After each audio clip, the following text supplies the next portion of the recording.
I swear to you, nothing in my life prepared me for the sound of that knock. It wasn't a knock, not really. It was a demand. Bam, bam, bam! The whole house shook like someone had kicked the front door with steel boots. It was still dark outside, just before dawn, and for a moment I thought I was dreaming. But the vibration under my feet, the rattling picture frames on the wall, and the way my wife's breathing suddenly changed beside me told me this was real, too real. I rolled over and squinted at the alarm clock. 5:32 a.m. Who the hell bangs on someone's door at that hour? "Mark?" Sarah's whisper sliced through the darkness. Her voice was soft, but I could feel the tension in it. "What is that?" "Stay here," I murmured. My body was already in motion, sliding out of bed without even thinking. Old habits, muscles remembering drills from a life I thought I'd left behind. The air was cold against my skin as I moved barefoot across the hardwood.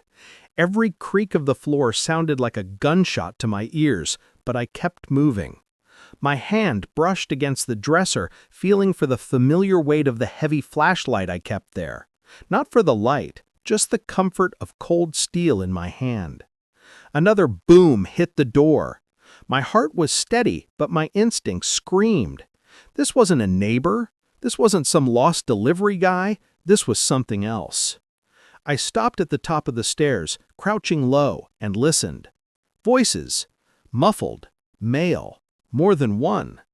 Then, clear as day, a deep voice barked out, "Open up! HOA business!"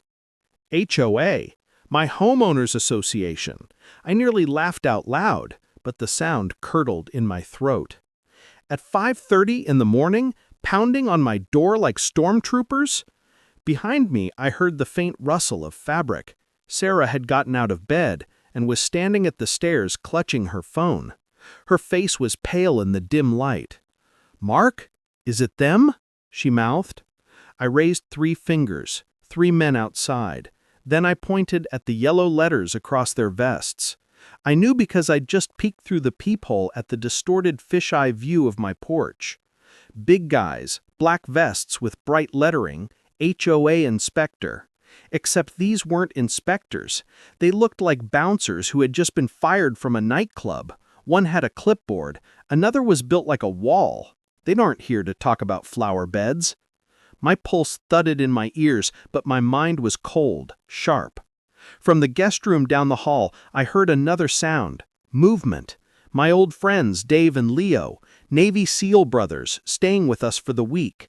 They were already awake, already alert. I didn't need to say a word. They knew. Another slam shook the door. "Mark Hale, open up right now. We need to check your son's room." My blood froze. Ethan, my boy, 15 years old, asleep upstairs. Behind me, Sarah's face went white. She started dialing with trembling fingers. 911, she whispered, and hit speaker. The operator's calm voice filled the foyer. 911, what's your emergency? Sarah spoke fast but clear like a professional nurse she was. My name is Sarah Hale, 121 Arbor Lane. 3 men are on my porch trying to force their way inside. They're claiming to be from the HOA. Please send deputies immediately. I watched the faces outside change when they heard her voice. They had expected fear. They hadn't expected resistance. The one with the clipboard scowled. He shoved a piece of paper toward the door window. "Work order. We need access. Reports of unauthorized equipment in the boys' room." Unauthorized equipment? At 5:30 in the morning? I stared at his eyes instead of the paper. Cold, empty. Following orders, not thinking. I unlatched the deadbolt with a loud click. The sound echoed like a gunshot. Then I cracked the door but kept the chain across, a thin line of brass between us. "Listen carefully," I said, voice low and steady. "You're not coming inside. You're trespassing. The police are on their way. You've got 10 seconds to leave my property." His lip curled. He leaned in close. "You don't get it, Hale. We need the boy." The moment he said, "We need the boy," something inside me snapped. You don't threaten my son. Not ever. I felt the heat rise in my chest, but my voice stayed steady, ice cold. You're not getting anywhere near Ethan, I told him. His expression hardened. Then, without warning, he rammed his shoulder into the door. The chain strained, the frame groaned, but it held. He expected me to stumble back, to panic, but instead, I moved forward, fast. My hand shot through the gap, clamping down on his wrist like a steel trap. Years of training came flooding back. I twisted just enough to pin him. His eyes went wide, the clipboard almost falling from his other hand. "Let me go," he hissed, his face flushing red. I leaned in close so he could feel my breath. "No, you tried to break into my house. That makes this my game now." Behind me, I could feel Dave's massive presence in the hallway. 6'4", built like a tank, arms crossed like he was waiting for permission to demolish a wall. And just out of sight, Leo moved like a shadow, quiet, patient, lethal if he had to be. The two other men on the porch froze. Their tough guy act evaporated in an instant. They weren't expecting resistance. They sure as hell weren't expecting me to have backup. "You boys should walk away," Dave said, his voice calm but carrying weight like rolling thunder. "Wrong house, wrong family." The man trapped in my grip winced as I tightened just slightly, reminding him how fragile a wrist really is. "You're making a mistake," he spat. "No, you already made it." And then, just faint but growing, the sound I'd been waiting for. Sirens. Wailing, cutting through the early morning silence. The other two thugs exchanged a look. Their boss gave one last desperate wrench, and with a sharp crack, the chain finally snapped. The force sent him stumbling backward into his own men. They tumbled into each other like clumsy actors in a bad play. That was it for them. Their bluff was over. They bolted down my steps, nearly tripping over each other, and sprinted across the street to a waiting black cargo van. The engine roared, tires screeched, and in their panic, they clipped my steel mailbox, sending it spinning into the road. "Smooth," Leo muttered from the shadows. I closed the ruined door slowly, locking the deadbolt again. My chest heaved with controlled breaths, but inside my rage was simmering. They hadn't just threatened me, they had threatened Sarah, they had threatened Ethan, and they were going to regret it. Minutes later, two sheriff's cruisers rolled up to the curb, red and blue lights splashing across the front of the house. A younger deputy and an older sergeant stepped out. Their body cameras blinked green, recording everything. The sergeant's eyes swept the porch, the broken chain, the crushed mailbox, the skid marks on the street. He looked at me with a sharp, knowing expression. "You got a call about a possible home invasion. Dispatch also mentioned a welfare check from an HOA president, Karen Lawson, right?" The name made my jaw tighten. Karen Lawson, the queen of petty HOA tyranny. She fined people for grass an inch too tall, for parking 2 inches outside the line, for leaving a recycling bin out 15 minutes late. She lived to control. But this was something else. "Yeah," I said, holding up the paper the clipboard guy had dropped. "They left this." The sergeant slipped on gloves, took it from me, and read it carefully. His eyes narrowed. "Emergency inspection of your son's room," he muttered. Then he saw the signature at the bottom, Karen Lawson. Sarah stepped forward, her voice calm but edged with steel. "You said they needed our son at 5:30 in the morning? You tell me, Sergeant, does that sound like a welfare check to you?" The sergeant didn't answer, not out loud anyway. But his expression told me everything. He knew exactly how wrong this was. "I'll bag this for evidence. Chain of custody."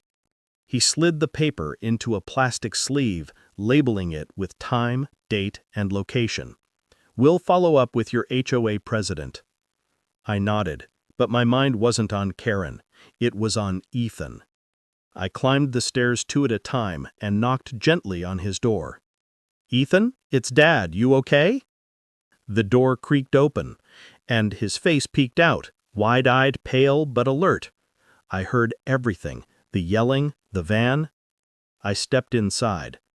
His room was the usual teenage chaos, clothes on the floor, game posters on the walls, but in the corner was his pride and joy, his computer setup and the sleek throne perched on the shelf above it.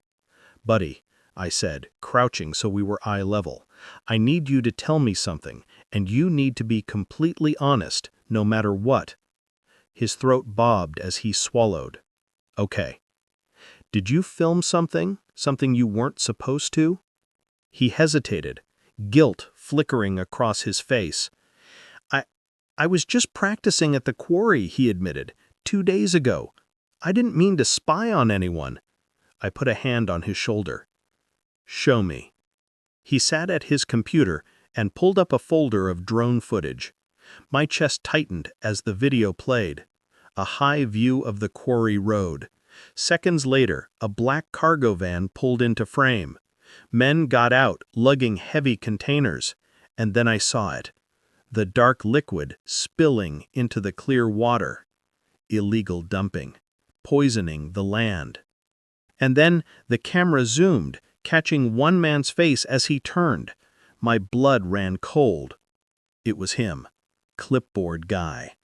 There it was, the reason they had come pounding on my door. The reason they wanted Ethan. And suddenly I understood. My 15-year-old son had just captured the evidence that could bring their whole operation down. That night, I couldn't sleep.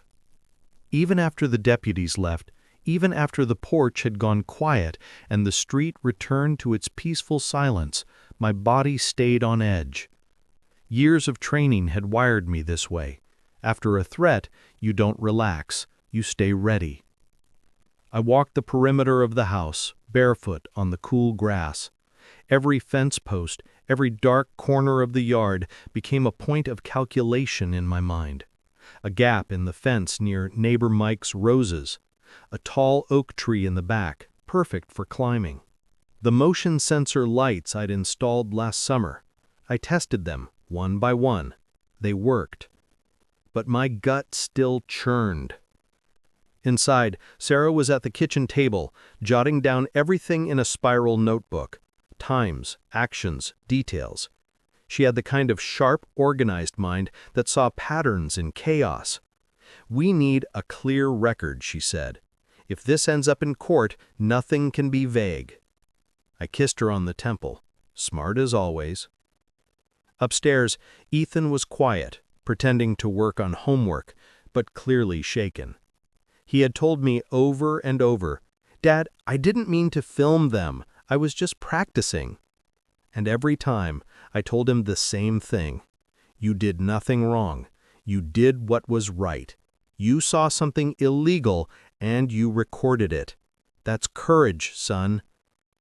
Still, I knew he was scared. And truthfully, so was I. But what happened next wasn't just scary, it was surreal. It was just after midnight when I heard it. A faint, buzzing hum. High-pitched, mechanical, familiar. A drone. But not Ethan's. His was sitting on the shelf, unplugged. I rushed to the back window, careful not to draw attention with the lights. There it was, a small black shape hovering over the yard. Its tiny red and green lights blinked like sinister fireflies. "What the?" I whispered. Then from underneath the drone, something detached. A small black box tumbled down and landed in the middle of my lawn with a soft thud. Seconds later, it came alive. Flashing strobe lights, ear-piercing screeches, a spray of sparks. Sarah ran to the window, eyes wide. "What is that?" "A distraction," I muttered. "They want us to panic." I grabbed the fire extinguisher from under the sink and slipped out through the garage, staying low in the shadows. The box whined and hissed like a cheap firework, but up close I could tell it was nothing more than magnesium strips and a speaker. designed to scare, not to destroy. One blast of the extinguisher and the whole spectacle fizzled out in a cloud of white foam. But I wasn't fooled. That box wasn't the attack. It was bait. And sure enough, as my eyes scanned the yard, I spotted him. A figure in a black hoodie halfway over my back fence, frozen when he realized I wasn't running toward the noise like he had planned. My phone was already in my hand, already connected to Sergeant Miller on speed dial. "He's on the east fence," I whispered. "Black hoodie, he's about to run." The figure panicked and dropped back outside the fence, sprinting down the alley. His shoes slapped the asphalt like drum beats. But I didn't chase. No need. "He's heading south toward Chestnut Avenue," I relayed. Miller's voice crackled in my ear, urgent but controlled. "Copy that. Units moving to intercept." Minutes later, my phone buzzed again. Miller's voice came through, a note of grim satisfaction in it. "We've got him. 2 blocks away. Tools in his pocket. Lockpicks, crowbar, burner phone. He's in custody." I leaned against the garage door, exhaling. Good. 1 down. But deep down, I knew they weren't done. The next morning, Sarah voiced what I'd been dreading. "They'll try again. Maybe not here. Maybe at school." She was right. Ethan's school, public, crowded, predictable. Every parent, every child funneled out through the same doors at the same time. It was the perfect chance for them to grab him. I sat Ethan down before breakfast. He stared at me with those sharp, scared, but brave eyes. "They're not giving up, Dad, are they?" "No," I admitted. "But we're not giving up either." I laid it out for him. "Today, you go to school like normal. But when the final bell rings, you don't go to the pickup area. You go straight to the principal's office. Do not leave until I come for you. Understand?" He swallowed hard. "Yes, sir." Sarah reached across the table, squeezing his hand. "We're not leaving you alone in this." And he nodded, trying to be strong. That afternoon, the sting was set. I parked my truck a good 200 yards away from the school entrance, binoculars resting on the dash. Across the lot, Sarah sat in our other car, her sharp eyes scanning every shadow. And by my side, leaning against the truck like a bored dad waiting for his kid, was Leo. Hoodie, baseball cap, arms folded. From a distance, he looked enough like me to play bait. The final bell rang. A flood of teenagers spilled out, backpacks bouncing, voices filling the air with chaotic laughter. And in the middle of that crowd, I saw him. Not Ethan. A man. Blue jacket, standing near the bike racks, eyes darting like a hawk searching for prey. He wasn't looking for a friend, he was hunting. And when his gaze landed on Leo by my truck, I saw it, the recognition. He thought he'd spotted me. He touched his ear, murmuring into a hidden mic, and started walking fast, weaving through the kids. His face was calm, but his body was too tense, too sharp. Leo played his part perfectly. Looked up, faked a smile, pretended to wave toward the school like he had just spotted his son. The man moved in, quick, predator closing in on prey. "Mr. Hale," he growled, reaching for Leo's arm. Leo turned, eyebrows raised in feigned surprise. "Yeah?" The man lunged. "You're coming with me."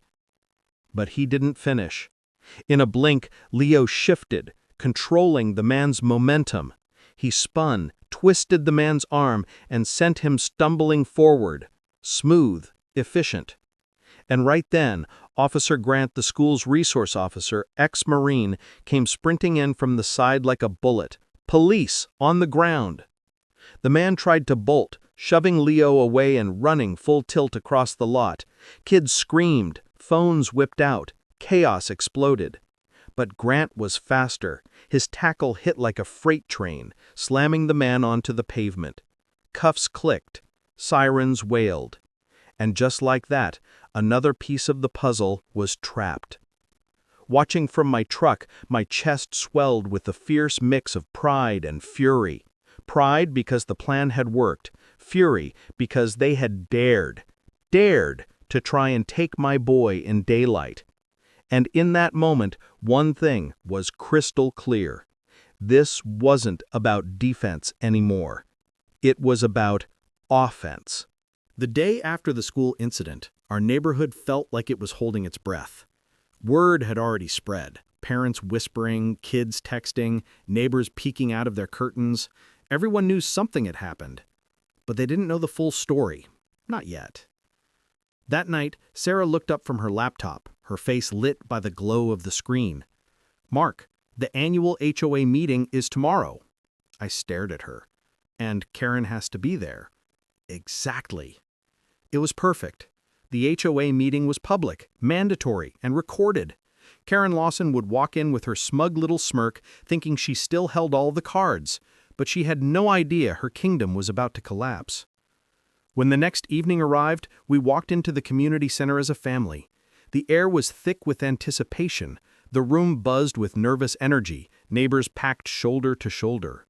I could see it in their eyes, resentment, frustration, exhaustion.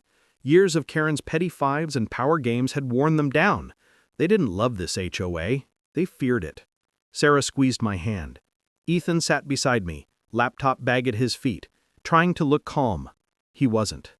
But neither was I. Then the doors opened. Karen Lawson swept in 5 minutes late, like always. Power suit, designer bag, and that expression of superiority plastered on her face. She walked straight to the head table, flanked by her 2 loyal cronies, Gerald, who couldn't make a decision without her permission, and Brenda, who had perfected the art of scowling at everyone. Karen banged her gavel. Crack! "The meeting will come to order," she announced, her voice sharp. The crowd fell into a reluctant silence. She launched into her usual speech. Budget numbers, landscaping plans, flower beds. I could practically see the steam rising from the crowd's heads. People weren't here for petunias. They were here for the truth. After 20 long minutes, she finally said it, "Any new business?" My hand shot up. Sarah's did too. Karen's eyes locked onto us, and for the first time, I saw a flicker of something break through her smug mask. Fear. But she quickly covered it with a fake smile. "Mr. Hale, do you have a question about the landscaping?" A few people chuckled bitterly. "No, Karen," I said, standing. My voice carried easily through the room. "I have a presentation, and it concerns community safety." Her smile faltered. "That's not on the agenda. We can table it for next—" Sarah cut in, firm and clear. "It's about the men who tried to kidnap our son yesterday." Gasps erupted through the crowd. Whispers rippled like wildfire. Someone muttered, "I knew something was going on." Karen slammed the gavel. Crack, crack, crack. "Order! Order! Those are baseless accusations." "Then you won't mind if we show the evidence," I said. Before she could stop us, Ethan was already at the front, hooking his laptop into the projector. The lights dimmed, the screen flared to life. The first image froze the room. 3 men on my porch, wearing fake HOA vests. Then the audio rolled. Clipboard guy's voice thundered through the speakers. "We need to speak to your son, Ethan." You could have heard a pin drop. The next slide hit like a hammer. The forged work order. Karen's messy signature magnified 10 times. The crowd erupted. Shouts, anger, disbelief. "That's her signature! She signed off on this!" Karen's face went pale. "Forgery! That's a fake! Lies!" But it was too late. Ethan queued up the drone footage. The black van at the quarry. The containers. The dark liquid spilling into the water. And then, the close-up face of Clipboard Guy. Neighbors were on their feet now, pointing, shouting, "I saw that van near the park! That's him!" Karen pounded the gavel, her voice cracking. "Enough! This is harassment! He flies illegal drones!" And then the final clip played. The spy drone's own camera feed. The drop, the lawn, and for 2 seconds, before it fell, an upward angle, perfectly capturing the custom cradle attached to it. Proof. Their own device had betrayed them. The crowd erupted, people yelling, demanding answers. And in the chaos, something incredible happened. Neighbor Mike, God bless him, tripped while walking to get more coffee. His cup flew out of his hand in a perfect arc, splashing directly on Karen's expensive laptop. Sparks, smoke, and a pitiful whine filled the air. "Oh my goodness, I am so sorry," Mike stammered dramatically. The room erupted in laughter, anger, chaos. And Karen? She panicked. She shoved her chair back, nearly knocking Brenda over, and bolted for the door. Not walked, not jogged, she ran, shoving past neighbors, face twisted in fear. Her flight was louder than any confession. Why run if you're innocent? I turned to Sarah, my heart pounding. I said, "She thinks we only had one copy of the video." Sarah smiled grimly. Let her think that. Because what Karen didn't know was that we had already made multiple copies, flash drives, cloud storage, encrypted backups. Her empire of control had just crumbled, and she was running straight into the jaws of the real trap. When Karen bolted from that meeting, I knew exactly where she was heading. Chestnut Park. It was the only place dark and quiet enough for a desperate deal, the only place she could meet her people without prying eyes. I called Sergeant Miller the second she ran out the door. She's on the move. She thinks she destroyed the only copy. She's running to meet them. There was a pause. Then Miller's voice came low, steady, and almost satisfied. "We already have a tracker on her car, Mark. We've been waiting for this moment. Don't interfere. Stay on the perimeter. Let us do our job." So we did. That night, the park was cloaked in heavy clouds, moonlight swallowed by darkness. Sarah, Ethan, and I parked a quarter-mile away, tucked behind a line of trees. We could see the glow of flashlights deep in the woods, officers moving like shadows, quiet, methodical. From our vantage point, the gazebo near the duck pond looked like a stage set for a play. A single dim yellow bulb burned above it. Minutes ticked by. Then, headlights. Karen's sedan rolled up, her hands clutched tight around a black briefcase. She looked nothing like the queen of the HOA tonight. Her power suit couldn't hide the panic in her steps. She was jittery, scanning the trees, her confidence shattered. Moments later, the black van pulled in from the service road. The side door slid open and 2 men stepped out. Clipboard guy's driver and another man I hadn't seen before. Hard face, cold eyes. He carried a heavy green duffel bag. The 3 of them met under the gazebo. I could see their lips moving, though I couldn't hear the words, but I didn't need to. The exchange was obvious. Karen held out the briefcase, the boss held out the duffel. Money for silence. Except Karen had miscalculated. She wasn't delivering evidence, she was delivering shredded paper, bluffing her own criminals for one last payday. And then the park exploded with light. Floodlights blazed from every angle, turning night into day. Voices thundered from the trees. "Police! Nobody move! Hands in the air!" The men froze, shock plastered on their faces. Karen screamed, dropping her briefcase. The duffel bag hit the ground with a heavy thud. Clipboard guy's driver tried to bolt, sprinting toward the woods, but he didn't make it 10 steps before a lean officer intercepted him in a perfect tackle. Another officer released a German shepherd at the gazebo's far exit. The dog planted itself in front of Karen's path, teeth bared, growl vibrating through the night. She froze, trembling. There was no escape. The task force swarmed the gazebo, weapons low but steady, commands sharp and precise.